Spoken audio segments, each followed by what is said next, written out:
Hello बच्चों।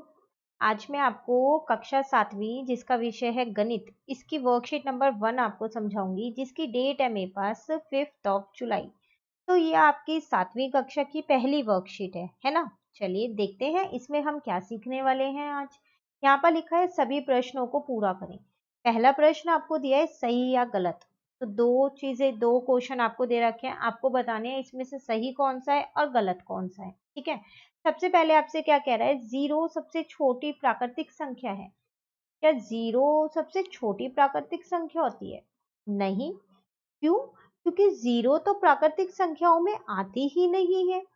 नहीं आती ना, जीरो तो पूर्ण संख्या में आती है। प्राकृतिक संख्या तो 1 से शुरू होती है और पूर्ण संख्या 0 से शुरू होती है। तो इसका मतलब ये तो यहाँ पर गलत है, तो हम यहाँ लिख देंगे गलत। ठीक है। फिर आपसे कह रहे हैं -7 एक पूर्णांक नहीं है। गलत। -7 तो एक पूर्णांक है। पूर्णांक में सारे माइनस वाली जो संख्याएं होती है वो भी आती हैं और जो प्लस वाली होती है वो भी आती है और प्लस 0 भी आता है। तो -7 भी तो एक पूर्णांक हुआ ना फिर। तो इसका मतलब यहाँ पर ये भी हमारा क्या है, गलत है। ठीक है।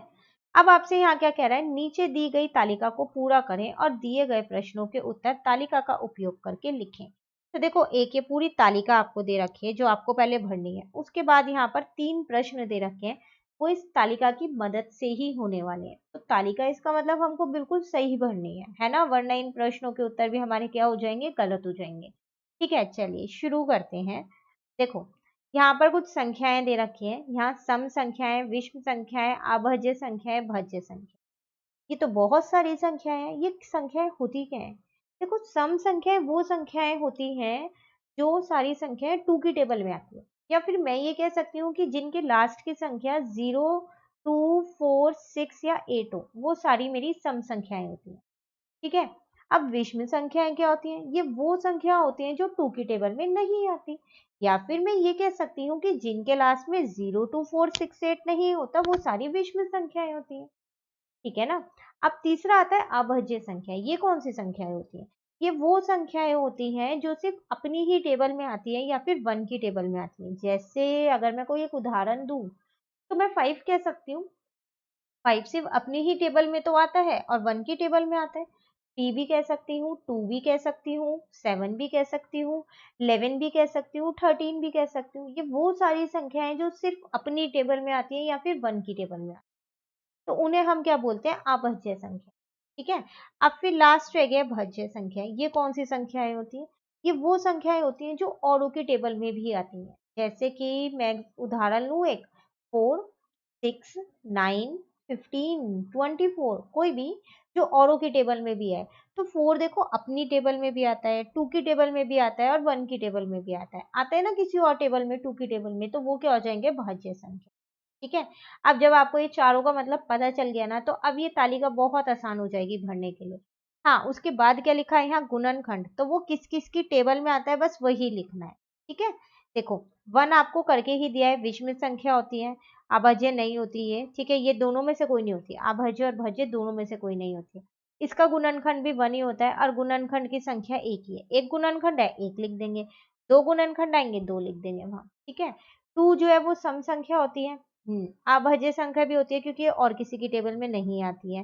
गुणनखंड अपनी टेबल में आता है 2 और 1 की टेबल में आता है, तो इसके 2 गुणनखंड है, तो यहाँ पर हमने 2 लिख दिया। ठीक है। अब 3 जो है वो विषम संख्या होती है, अभाज्य संख्या भी होती है क्योंकि ये और किसी टेबल में नहीं आती। तो इसके गुणनखंड 1 और 3 होंगे और यहाँ पर क्या आ जाएगा, 2, क्योंकि 2 ही गुणनखंड है इसके। 4 जो है वो सम संख्या होती है और भाज्य संख्या होती है क्योंकि औरों की टेबल में भी आती है। 1 की टेबल में आता है, 2 की टेबल में आता है, 4 अपनी टेबल में आता है। तो इसके 3 गुणनखंड है टोटल। ठीक है। 5 जो है वो विषम संख्या है, साथ के साथ अभाज्य संख्या भी है क्योंकि और किसी टेबल में नहीं आती। तो इसके गुणनखंड 1 और 5 ही होंगे और इसके यहाँ पर 2 आ जाएगा क्योंकि 2 ही गुणनखंड है इसके। 6 जो है वो सम संख्या होती है और साथ के साथ भाज्य संख्या होती है क्योंकि औरों की टेबल में भी आती है। जैसे 1 की टेबल में, 2 की टेबल में, 3 की टेबल में और 6 अपनी टेबल में आता है। तो इसके 4 गुणनखंड है।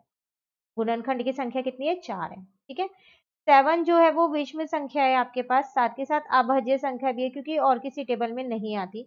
तो इसके 2 ही गुणनखंड है, 1 और 7। जब वो और किसी टेबल में नहीं आएगा 1 के अलावा, तो 2 ही होंगे, तो यहाँ 2 लिख दिया। ठीक है। 8 जो है वो मेरे पास सम संख्या है और साथ के साथ भाज्य संख्या है। क्योंकि ये औरों की टेबल में भी आती है, जैसे 1 की में आती है, 2 की में आती है, 4 की में आती है और 8 अपने में खुद में आता है, तो 4 हो गए इसके गुणनखंड। ठीक है, गिन के लिख दिए 4।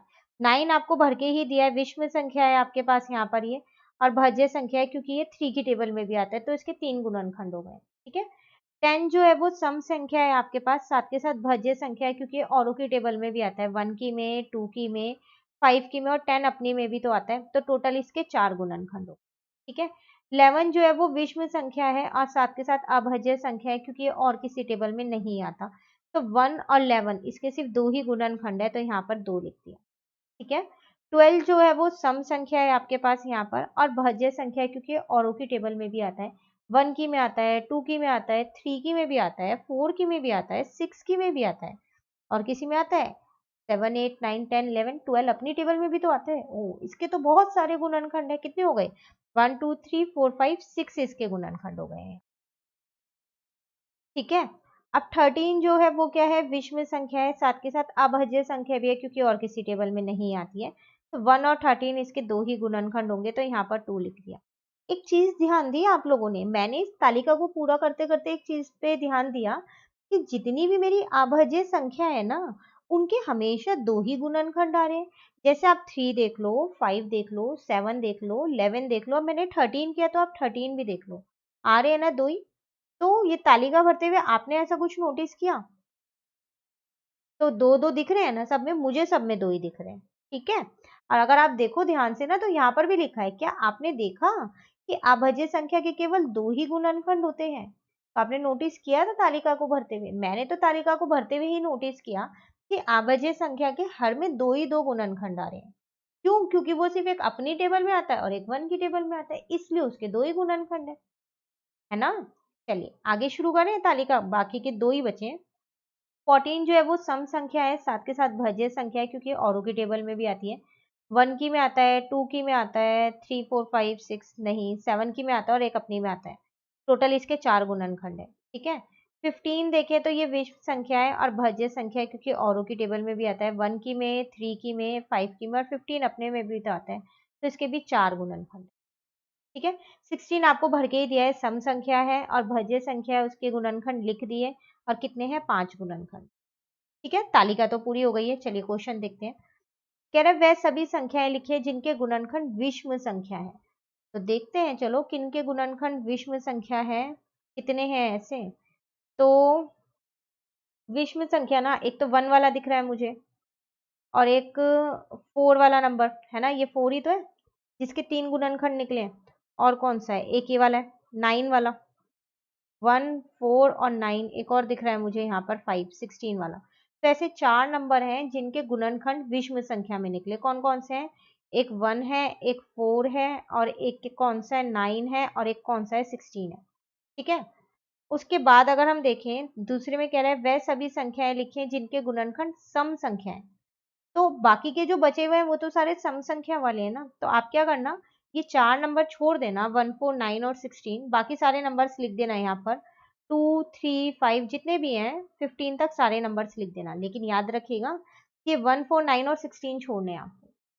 ठीक है, उसके बाद क्या कह रहा है? 10 और 12 के सब गुणनखंड लिखिए, मतलब जो दोनों में हो। तो देखते हैं, चलो 10 के गुणनखंड ये हैं और 12 के गुणनखंड ये है, दोनों में एक तो 1 जो है वो बेनिष्ठ है, एक 2 जो है वो बेनिष्ठ है, बाकी तो और कोई है ही नहीं, दोनों की में और कोई नहीं है ना जो सेम सेम है, तो इसका मतलब यहाँ पर आ जाएगा आपके पास 1 और 2 इसका आंसर। क्लियर? ठीक है, चलिए क्वेश्चन नंबर 3। क्वेश्चन करने से पहले अब मैं यहाँ पर आपको एक संख्या दूं, आप मुझे बताना कमेंट करके कि वो कौन सी संख्या है। ठीक है, तो मैं यहाँ पर लिख रही हूँ, इधर लिख देती हूँ 23। अभी आप मुझे बताना कि ये 23 जो है वो कौन सी संख्या है? विषम संख्या है, सम संख्या है, भाज्य संख्या है, अभाज्य संख्या है, कौन सी है वो आप मुझे बताना। ठीक है, चलिए कमेंट करके बताइएगा। ठीक है ना, चलिए अब क्वेश्चन नंबर 3 पे आते हैं हम जल्दी से। यहाँ पर आपसे क्या कह रहा है क्वेश्चन नंबर 3 में? छायांकित भाग को भिन्न से सम्मिलित कीजिए। ठीक है, 1/2, देखो कौन सी आकृति ऐसी है जो 2 भागों में बटी हुई है और जिसका एक ही भाग छायांकित है। तो मुझे कौन सी दिख रही है? ये वाली दिख रही है, तो इसको इससे मिला देते हैं। ठीक है, 1/3, 3 भाग में कौन सी बटी हुई है? यही वाली बटी हुई है 3 भागों में। 1/4 4 भागों में यही वाली बटी हुई है। 1/5 5 भागों में यही वाली बटी हुई है ना। गिन लो 1 2 3 4 5, बहुत आसान है ये तो। 2/2 मतलब इसको कट करेंगे तो 1, वो आकृति जो पूरी ही शेड हुई हुई है तो वो एक ही दिख रही है, और वैसे देखा जाए तो एक ही बचा हमारे पास यहाँ पर मैच करने के लिए, है ना। चलिए हो गई यहाँ पर हमारी ये कंप्लीट। नेक्स्ट क्वेश्चन देखते हैं। यहाँ आपसे कह रहा है दिए गए गोलों को इस प्रकार सही अंकों से भरिए ताकि जोड़ने या घटाने पर उत्तर 20 आ जाए। देखो यहाँ पर ये एक तरीके से गेम है। क्या गेम है? बीच में ना यहाँ पर 20 लिखा है और कुछ गोले आपको दिख रहे होंगे खाली हैं। उसमें कई बार जोड़ने को बोलेगा, कई बार घटाने को बोलेगा, लेकिन जोड़ना और घटाना इस तरीके से है जब पूरा आप हल करो ना तो 20 ही आना चाहिए। बहुत आसान है और बहुत इंटरेस्टिंग भी है। देखो 17 यहाँ लिखा है, उसमें गोला खाली है, बीच में प्लस है, तो 17 में कितना प्लस करूंगी 20 आ जाए। 3 प्लस करूंगी तभी तो 20 आएगा। 17 + 3 20, भर गया ना एक गोला। अब यहाँ पर 4 लिखा है, तो कितना प्लस करूं 4 में कि 20 आ जाए, तो 16 प्लस करेंगे तभी तो 20 आएगा। 16 + 4 20, ठीक है। यहाँ पर 1 लिखा है, कितना प्लस करूं कि 20 आ जाए, तो 19। 19 में 1 प्लस करोगे तभी तो 20 आएगा। तो प्लस वाले तो मैंने सारे कर दिए, एक रह गया है 0। तो 20 में 0 प्लस करोगे तभी तो 20 आएगा, क्योंकि 0 में कुछ भी नंबर, कोई भी नंबर प्लस करते हैं तो वही नंबर आता है ना।